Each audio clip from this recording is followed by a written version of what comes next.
किसी भाई ने पूछा कि सबसे बेहतरीन सॉफ्ट फूड क्या है। यानी कि लवबर्ड ने बच्चे दिए हुए हैं महंगे वाले, सही सेटअप, तगड़ा चल रहा है। तो ऐसे टाइम पे तगड़ा कुछ खिलाने के लिए बताओ कि ऐसा तगड़ा हो सॉफ्ट फूड जो तमाम सॉफ्ट फूड से सबसे बेहतर हो। भाई मैं आपको बताता हूँ सबसे बेहतर सॉफ्ट फूड पता है क्या है। वो है स्प्राउट्स। स्प्राउट्स क्या होते हैं? किसी भी दाने के, किसी भी बीज के, बेशक चना है, बाजरा है, गंदम है, या कोई भी बीज है आपके पास, लोबिया है, जो भी आप सॉफ्ट फूड में इस्तेमाल करते हैं, बजाय उसको सॉफ्ट फूड में इस्तेमाल करने के उसको पानी में भिगो कर रख दें तब तक जब तक कि उसमें से पौधे ना निकलना शुरू हो जाएं। तो जब उसमें से पौधे निकलना शुरू हो जाएंगे, अब आपने पूरा दरख्त बना के नहीं देना, ठीक है, ज़रा सा मतलब पौधा फूटना शुरू हो जाए, 1 इंच का, 2 इंच का, तो वो स्प्राउट्स कहलाता है। तो 2 इंच का जब निकला है ना, या 1 इंच का भी बहुत है, कई लोग 1 इंच का देते हैं तो उसमें कोई इशू नहीं है। जितना आप लेट करेंगे ना उतना क्वालिटी खराब होने का खतरा होगा। जो भी चीज़ आप भिगोएंगे उसमें से जड़ें निकलेंगी थोड़ी सी और ऊपर की तरफ पौधा निकलना शुरू हो जाएगा। तो वो स्प्राउट कहलाता है। पूरा दाना जो है वो पौधे समेत स्प्राउट कहलाएगा, चाहे वो बाजरे का दाना हो, गंदम का हो, या जिस भी मकई का हो, जिसका भी आपका दिल करे वो आप, जो आपको सस्ता भी पड़ जाए तब भी इशू नहीं है, वो आपने स्प्राउट्स की सूरत में अपने बर्ड्स को देना है। अब ये सबसे अच्छा सॉफ्ट फूड कैसे हो सकता है, मतलब इस सॉफ्ट फूड को सबसे बेहतरीन क्यों कहा जाता है? अगर आप गंदम भिगो के डालेंगे, या कोई भी चना भिगो के डालेंगे, या आप कोई दूसरा सॉफ्ट फूड भिगो के डालेंगे, लोबिया भिगो के डालेंगे, कुछ भी एक्स वाई जी, एग भी डालेंगे अगर आप, तो उसमें क्या होता है कि तमाम चीज़ें बर्ड को मिलती हैं, ज़रूर मिलती हैं।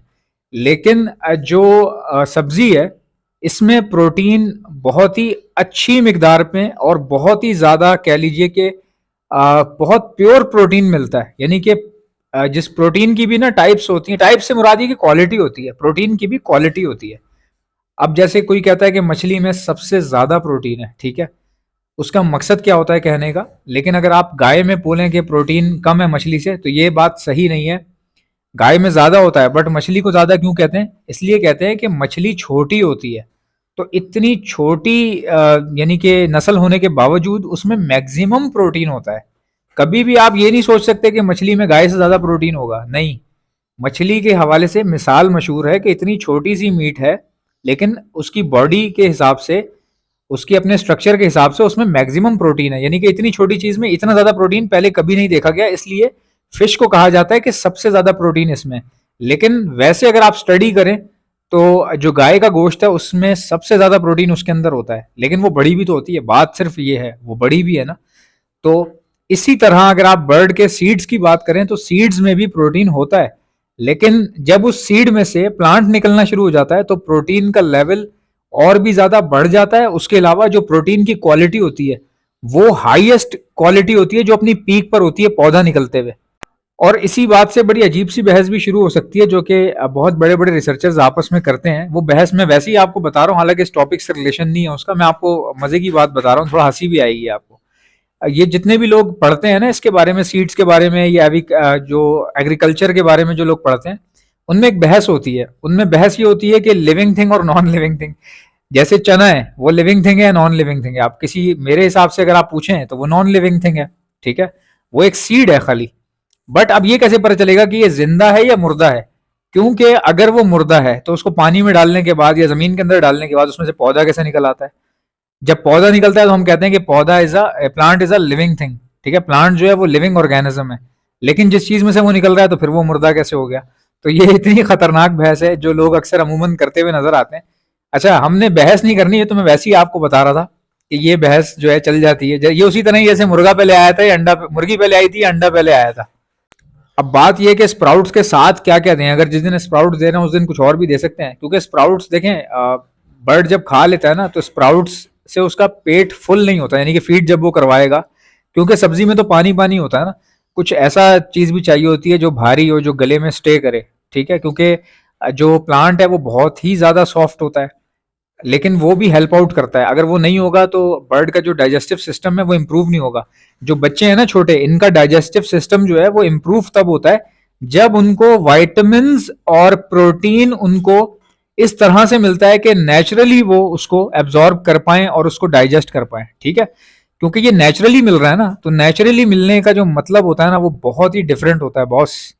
लेकिन फिर भी ये काफी नहीं है, सिर्फ यही नहीं आप डाल सकते, इसके साथ लाजमन आपको कोई ना कोई गंदम भिगो के, या अंडा आप मिला दें इसके अंदर, अंडा भी मिलाना चाहें तो वो भी मिक्स कर सकते हैं आप, उसमें कोई टेंशन वाली बात नहीं है।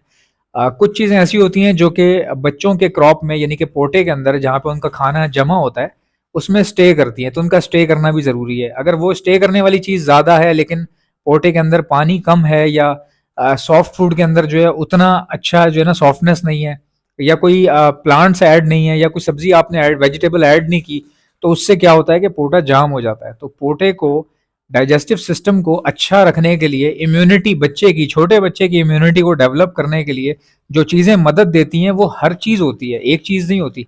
मैंने आपको बताया कि सबसे बेहतरीन सॉफ्ट फूड क्या है, स्प्राउट्स। लेकिन अकेला स्प्राउट्स देते रहेंगे पूरा महीना पूरा हफ्ता, तो उससे कोई इतना बड़ा आउटस्टैंडिंग रिजल्ट नजर नहीं आएगा आपको। हर चीज बैलेंसिंग करके देनी है आपने। जैसे डॉक्टर एक मरीज को कहता है ना कि बेटा सब्जी भी खाया करो, उसका ये मतलब नहीं होता कि गोश्त खाना छोड़ दो। देखें जितने लोग वेजिटेरियन है ना, आज ये बात साबित हो गई, दुनिया भर में ये बात मानी गई है, रिसर्च में डॉक्टर्स ने लिखी है ये बात, कि असल ताकत सब्जियों में है ही नहीं, असल ताकत गोश्त के अंदर है। ठीक है, असल जो गिजाइत है, जो प्रोटीन है, जो बॉडी की जो ग्रोथ है, वो गोश्त से मिलती है इंसान को। तो कई लोग दुनिया भर में जो वेजिटेरियन कहलाते थे और वेजिटेरियन थे, जब उनकी टेस्टिंग हुई, उन सर्वे हुआ, प्रॉपर उनका जो है चेकिंग हुई, तो पता चला कि वो लोग कमजोर हैं, वो लोग कमजोर हैं। गोश्त जो है वो जरूर खाना पड़ता है बंदे को। तो इसीलिए हमारे मजहब में हलाल भी है, जो हलाल गोश्त है वो हलाल है।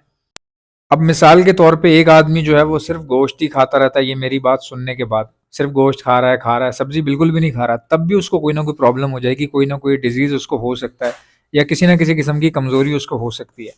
तो डाइट ना एक नहीं है भाई, डाइट जो है सब है, आपको सब खाना है। जो भी चीजें अच्छी हैं अपने लिए भी और बर्ड के लिए भी, यही सोचें कि बर्ड को कोई भी एक डाइट नहीं देनी, हर चीज देनी है।